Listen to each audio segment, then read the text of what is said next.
नमस्कार, मी Shreya Bugde. Vibes media presents इन्स्पिरेशनचा ब्रँड न्यू चॅप्टर फाउंडर्स यामध्ये तुम्हा सगळ्यांचं मनपूर्वक स्वागत करते. ह्या कार्यक्रमाचे हॉस्पिटॅलिटी पार्टनर्स आहेत द SSK सॉलिटेअर.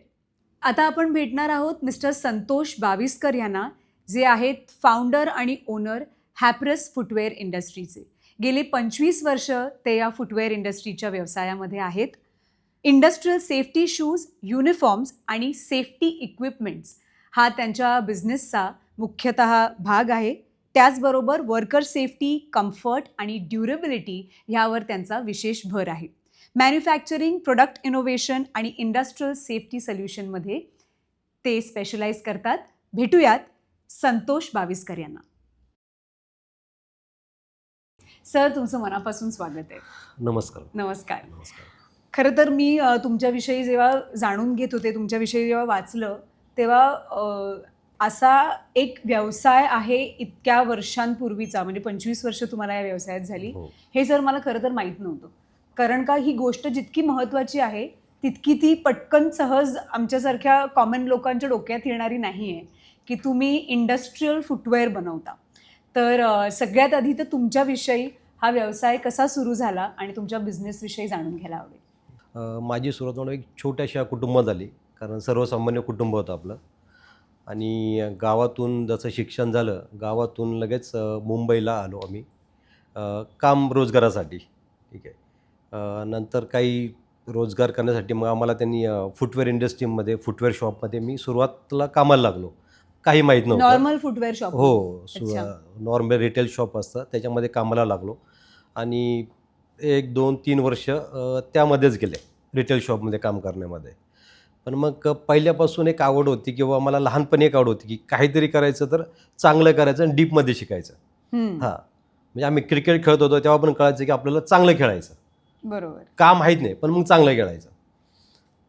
जेव्हा मी व्यवसायामध्ये आलो, नंतर ही गोष्ट समजत गेली की आपल्याला हा व्यवसाय आहे, याच्यात आपण 3 वर्ष काम करतोय, पुढे काय, तो वाय क्रिएट झाला. आणि नंतर बघितलं की हा व्यवसाय पाहतो मी, जेव्हा घरातून बाहेर पडतो तर प्रत्येकाच्या पायामध्ये शूज असायचे, कारण मी त्या व्यवसायात होतो, मला शूजच दिसायचे.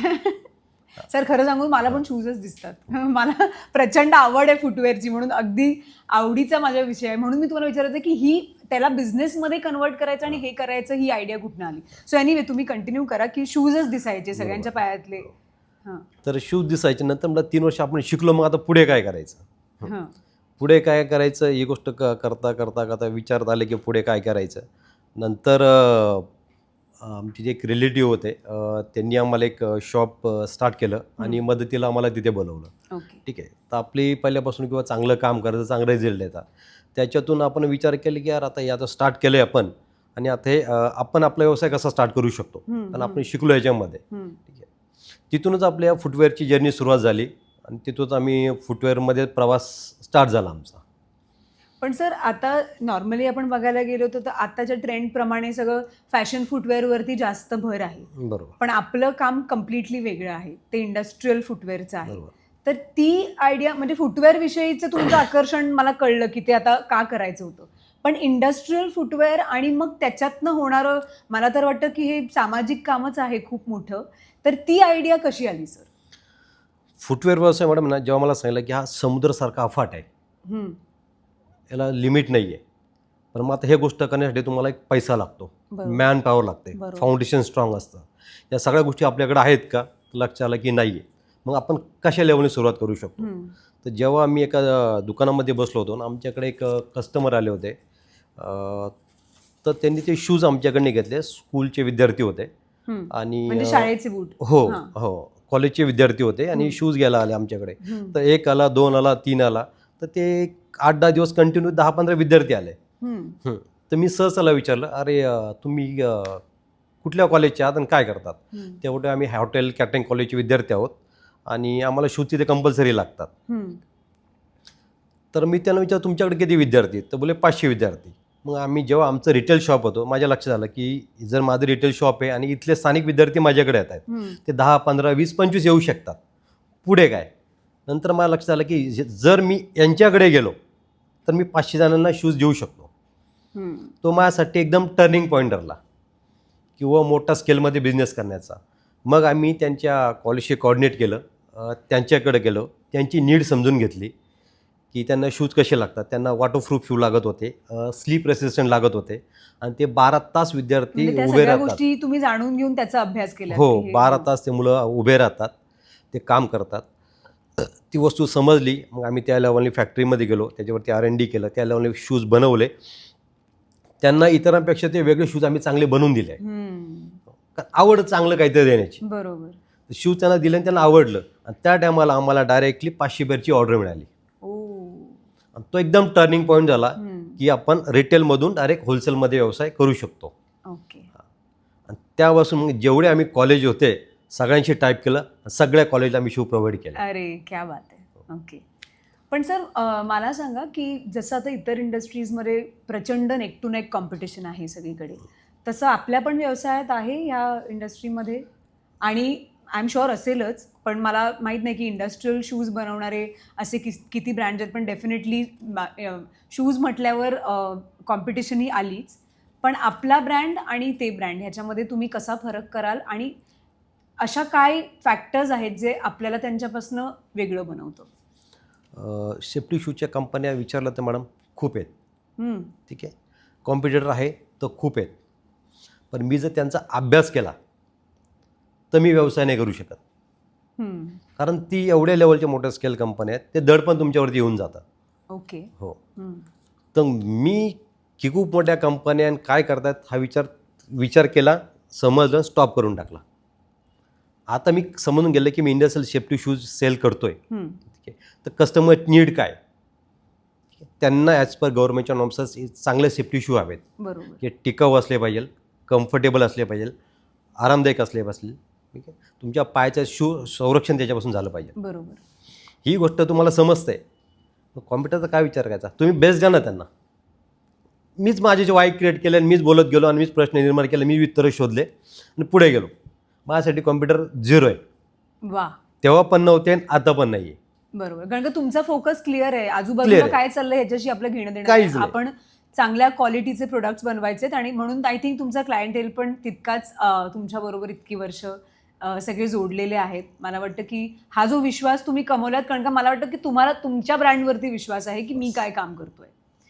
सर, आत्ता आपण म्हटलं की 25 वर्ष ह्या व्यवसायात तुम्ही आहात आणि इतक्या कॉम्पिटिशनमध्ये तुम्ही म्हणताय की मी कॉम्पिटिशन कोणाला मानतच नाही, कारण का मी माझं काम नेटाने करण्याचा प्रयत्न करतो. पण प्रत्येक बिझनेस ओनर हा नेहमी ग्रोथचा विचार करत असतो. जसं तुम्ही म्हणालात की मी कायम रिसर्चवरती भर दिला की माझा रिसर्च जितका स्ट्रॉंग असेल तितकं माझं प्रोडक्ट स्ट्रॉंग असेल. तर आपल्या ब्रँडच्या बाबतीत आपण असं म्हणूया की पुढच्या 5 वर्षात हॅपरसला आपण कुठे बघतोय आणि तुमचं पुढचं सगळं प्लॅनिंग आणि विजन काय आहे? पुढील 5 वर्षात मॅडम हॅपरस भारतातील प्रत्येक जिल्ह्यातून तालुक्यातून घराघरामध्ये पोहोचेल एवढं स्ट्रॉंग आमचं विजन आहे. कारण सेफ्टी शूमध्ये तर आम्ही खूप चांगलं काम करतो आहे. येणाऱ्या काही काळामध्ये आम्ही फॅमिली फुटवेअरमध्ये आमचे आउटलेट्स वगैरे येत आहेत. त्याच्यात चांगल्या दर्जावर फॅमिली फुटवेअर असतील जे भारतातील प्रत्येक घरोघरी यूज करू शकतील, एवढं आमचं विजन स्ट्रॉंग केलेलं आहे आम्ही. वा. म्हणजे माझा एक प्रश्न सॉल्व्ह झालेला आहे सर. मला प्रचंड बुटांची आवड आहे, पण आता सेफ्टी शूज तर मी वापरू शकणार नाही. पण फॅमिली फुटवेअरमध्ये जेव्हा तुमचा बिझनेस येईल तेव्हा I will be your first customer. नक्की मॅडम. सर, मगाशी आपण जेव्हा गप्पा मारत होतो इंटरव्ह्यू सुरू होण्याआधी, तेव्हा तुम्ही एक खूप महत्त्वाची गोष्ट बोललात, ती म्हणजे की खूप पाय तुम्ही वाचवलेले आहेत because since we are dealing with industrial shoes. तर एखादा असा अनुभव सर सांगता येईल का इतक्या वर्षांमध्ये की जो फार म्हणजे अगदी तुमच्या या सगळ्या जर्नीमध्ये बिझनेसच्या त्या दिवशी तुम्हाला असं वाटलं की आपण योग्य निर्णय घेतला, कारण का हे आपण करू शकतोय? मॅडम, जेव्हा मी लहान होतो ना तेव्हा मला एक एवढं कळायचं की आपल्या देश सेवा करायची. आम्ही जेव्हा मित्र बसवायचो ना असं वाटायचं की आपल्या देश सेवा करायची आणि मिलिटरीमध्ये जायचं किंवा आपल्याला IPS व्हायचं. माहीत नव्हतं प्रोसेस काय असे काय नव्हतं. फक्त युनिफॉर्मचं आकर्षण होतं आणि देश सेवेसाठी काहीतरी करायचं. लहानपणी वाटायचं की करूया काहीतरी असं. पण परिस्थितीमुळे आम्हाला शिक्षण घेता नाही आलं. ठीक आहे.